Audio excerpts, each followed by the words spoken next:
welcome back to the Troutman Pepper Battery and Storage Podcast. I am your host, Bill Derasmo, and today our guest is Megan O'Connor, the CEO and co-founder of Nth Cycle. Welcome to the program, Megan. Thank you so much for having me on today. Yeah, absolutely. Thanks for being on the program. I want to talk to you about your company, Nth Cycle, but before we turn to that, I wanted to just give you a brief introduction to the audience. You have your undergrad degree from Union College and your PhD from Duke, where one of your co-founders at Nth Cycle was also your advisor, Dr. Desiree Plata. So tell me how you went from the academic world to starting your own company. And I understand there's a number of steps that I breezed over in between probably, but I figured with that prompt, I would just let you start talking. Yeah, I think it was an interesting journey that we all made to get to this point, but we're excited. This is actually our 5th anniversary this month, so we're very excited. But the technology itself, the core of Nth Cycle was actually invented by our third co-founder, Chad Vasitas, who was a professor at Harvard back in the 2008-2009 timeframe. So this core technology has been around for actually quite a while, and it was invented for a completely different application in wastewater treatment. And I came around in the 2014 time frame and met Chad and was like, wow, this is like a really interesting piece of technology. I didn't really think anything of it at the time. And then a couple months later, I started digging into circular economy and all things around critical minerals and was astounded how little there was in terms of chatter about the fact that we don't have enough of these critical minerals to really transition over away from fossil as fast as we need to or want to. So the third thing that sort of happened around this period, which I think was all luck, if I'm being honest, was I found my way into this Green Electronics Summit, they called it, where one professor had invited lots of folks from industry, Dell, Apple, right, the major consumer electronics brands that we all know and think about, to the university to talk about the sustainability issues they saw coming down the line over the next 5 to 10 years. And I somehow negotiated my way into this meeting, even though it was completely closed to students, and just was a fly on the wall. And over again, I heard them all say that they were very worried about the supply chain issues. So where they were going to get all this cobalt, where they're going to get all this nickel as electric vehicles started to ramp up, especially in the 2025, 2030 range. Paired with that was what were they going to do with all of these iPhones and different consumer electronics and different e-waste coming out of consumers' hands and off the roads once it reaches their end of life. And they didn't really have a great waste management solution. They all wanted to recycle. I think at the core of who they are, they want that. Especially brands like Apple, right? They want to be at the forefront of this movement, but if it doesn't meet their bottom line and they can't make money off of it, they're not going to do it ultimately. So that was the two big problems I heard, and sort of like this aha moment of, wait, if we use this really cool technology that I saw from Chad for this application, I wonder if we could help solve this issue. And so that again was in 2014, and I was smack in the middle of my PhD years, decided to completely change my project to work on this, which is probably the first crazy decision I made.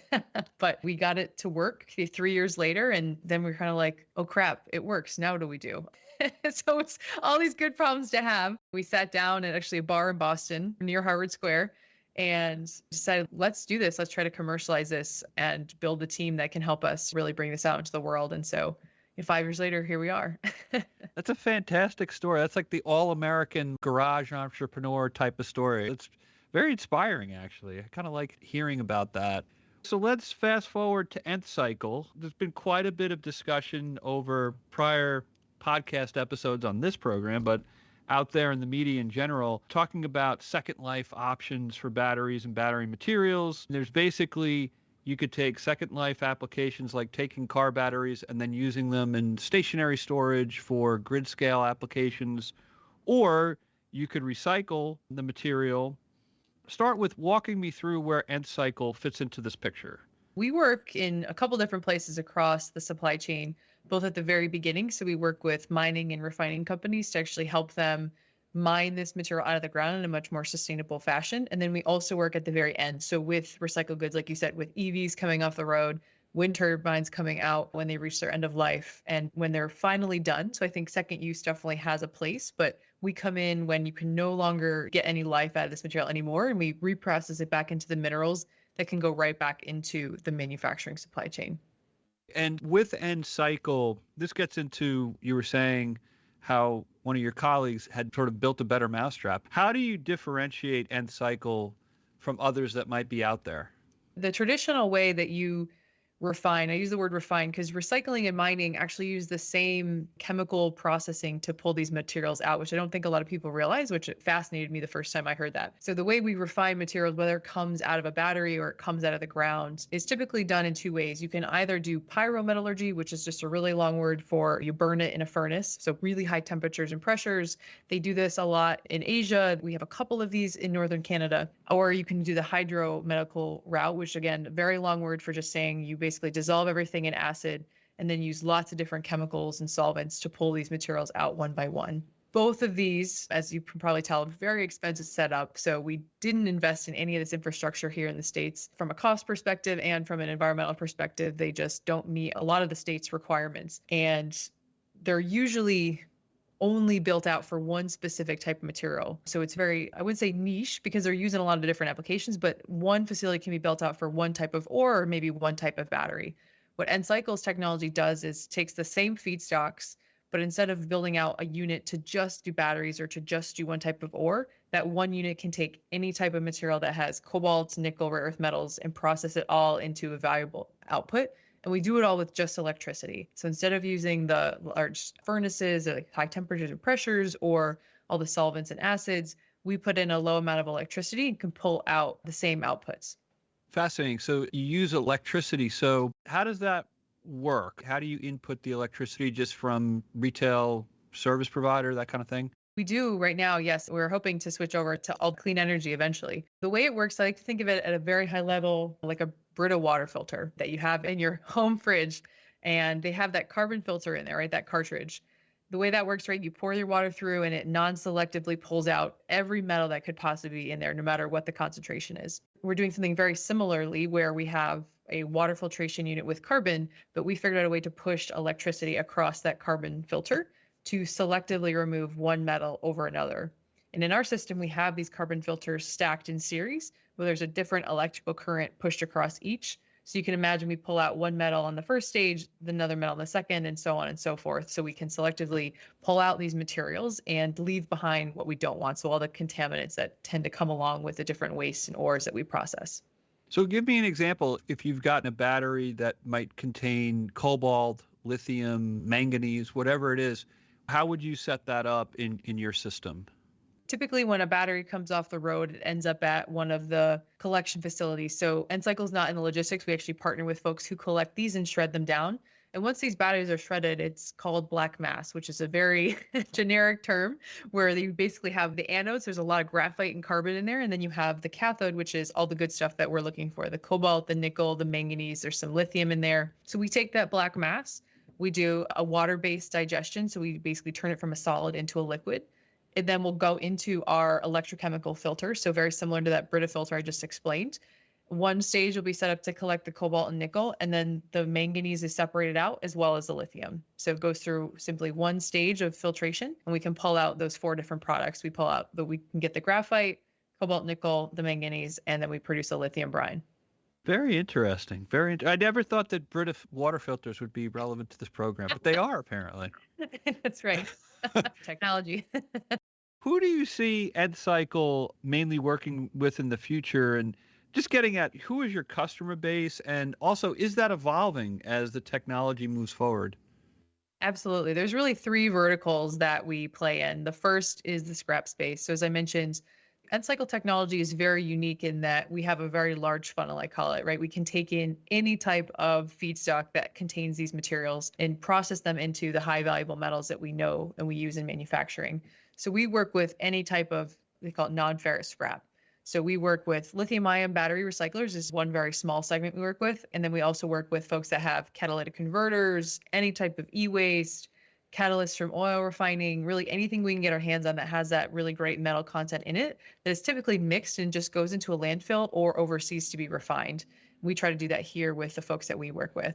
So that's really the first group of customers that we're working with and scaling the business in North America with. The second is refineries.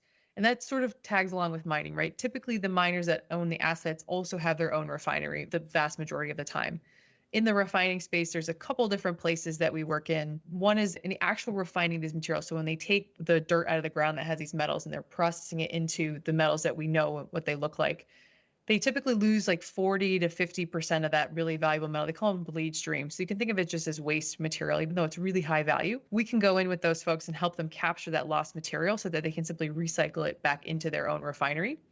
And then in the mining space, actually processing their primary ore. So there's a lot of mines, especially here in North America, that they're considered short life mines. So they're not going to operate for decades and decades. So it doesn't make sense economically to invest in these traditional technologies that cost 500 million to $1 billion setup. They would just never make that money back.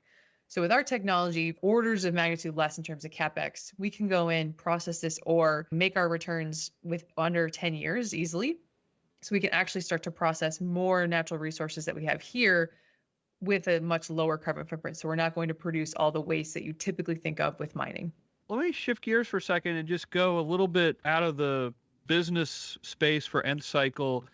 From a societal perspective, do you see room for both direct reuse and recycling? I do. I think there's definitely more research and things that need to be done before I think society in general, or these companies that are going to reuse the batteries, are going to want to adapt them or adopt them into their systems. But I do think we'll see that eventually. I wouldn't be surprised if that happens over the next couple of years, where we start to see packs coming out of EVs that will go into a second use. Because when they're done in EV, they still have a lot of life left in them. And so it doesn't necessarily make sense to come right to us. But eventually, once this battery is fully wiped out, it will have to be recycled at that point. So we do think that there's room for both. And we're excited to see that. We don't think it's a one solution fits all. I think there's many ways that we can get the circular economy to fully function. One of your Duke fellow alums, Freeman Hall, he's been on the program. He would say, hey, we're already doing it. Okay. So I'll have to go find him and talk to him. I was one of the connections. I thought, I'm like, hey, Duke must be doing something right here, because now this is the second guest that we've had on in the space. And it's tough for me because I went to Wake Forest for law school. So I got the ACC rivalry going here. That's right. In terms of public policy now, we've got the Inflation Reduction Act, which it's a little bit weird, right? Because when you record a podcast episode, then it goes out to the public. So this will be heard in the future at some point, but it hasn't technically passed and become a law yet as we record. But everyone, I think, expects that it will in substantially the same shape that it's in today. I guess just jumping into that, I know me as an attorney here in DC, we're trying to figure out exactly what's in it. And I'm sure you probably heard a lot about it. You're trying to do the same thing. But it does seem like there are some important provisions for your company in terms of incentives and provisions that relate to domestic supply content, domestic supply chains. I don't know if you've had a chance to look at that or if you want to comment on that, but it seems like it's a pretty important policy change at the federal level. Absolutely. We were all at the company and in the space in general, we're super excited to see this at least go through. Like you said, it's not fully passed yet, but we're expecting it to be. And yeah, we've been digging into it the past couple of days, and it's, in my opinion, really exciting. I know some people are hesitant and have questions because it seemed pretty aggressive in terms of the goals, in terms of domestic supply and the critical mineral content of these electric vehicles. But we think it's the right incentives. We need to start moving faster and providing these incentives and harder regulations and restrictions on where we source these materials from. So I think it's great tailwinds for us and incentives for industry to start using technologies like ours. Yeah, I wanted to tee that up because it seemed like a really important issue. And I know we're all still trying to figure out exactly what it's all going to mean, but certainly directionally, I guess I would say it seems to be going in a very favorable direction for a company like yours and for your technology. So that's probably an exciting development for you.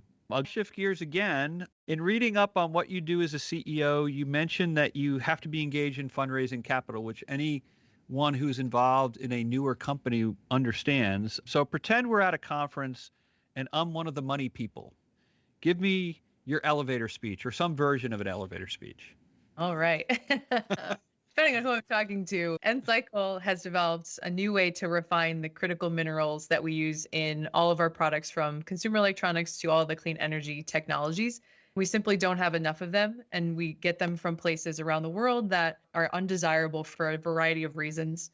So Nth Cycle has developed a new way to refine these here in North America and Europe to provide a very secure supply chain. And we not only do this to domesticate our supply chains, but we can also do it at a reduced cost.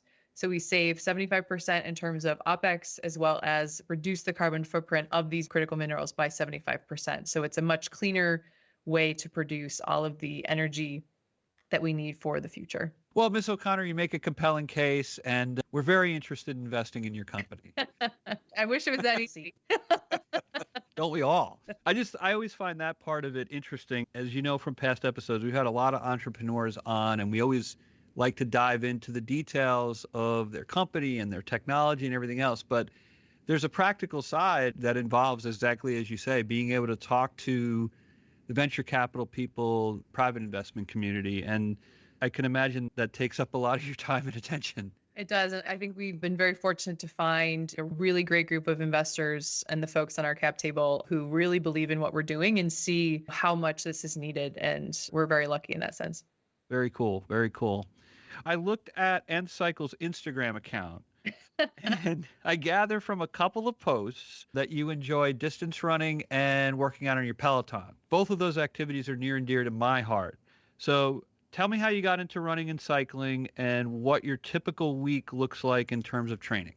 I think this week is unique because I'm actually tapering because my next marathon is in 3 weeks. So this is a pretty tame week for me, which I'm very excited about. It's been brutal training in this heat wave up here in the Northeast, but typically I like to work out 6 times a week. I call it my Zen time in the morning. It's like where I get up, I have my coffee, I pet my dog, and I go on the Peloton or I go out for a run, and it just helps me clear my mind before I go into the office. So I'm that person that I get up super early, but you won't see me in the office till about 9:30 because I spend most of my morning outside or in the gym. And it's funny, I got into cycling specifically for not the reason I think most people would think. I loved cycling. I don't cycle outside, actually, which people wag the finger at me for. I like cycling indoors on a stationary bike, but I did it to actually become better at public speaking. I was a terrible public speaker when I was younger, and a lot of people gave me the advice to go and take a theater class or something like that, where you just have to come out of your comfort zone and speak loudly and clearly. And I was like, it's not really me, but what can I do within exercise that can help me do that? And I was like, like maybe if I taught spin, sitting in front of 40 people and having to project your voice and direct people and be really enthusiastic for an hour at a time, I thought, okay, let's try this. And I think it worked. I'm pretty loud now. So you were actually a spin instructor then?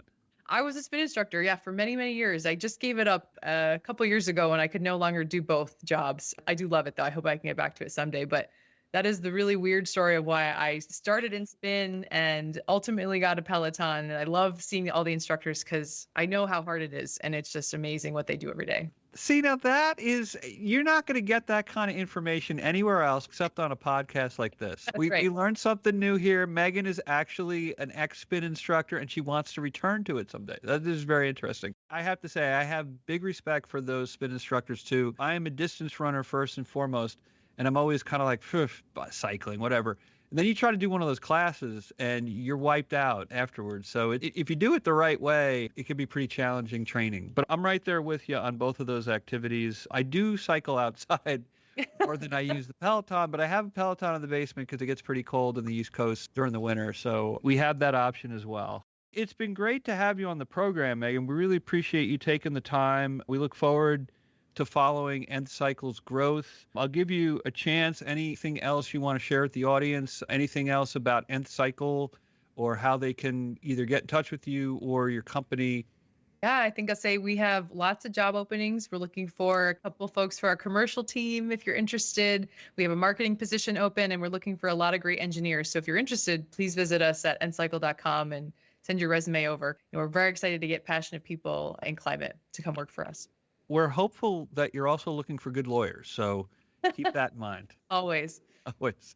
All right. Thanks very much. We loved having you on the program, and hopefully we'll keep in touch with you as your company grows. Absolutely. Thanks so much, Bill.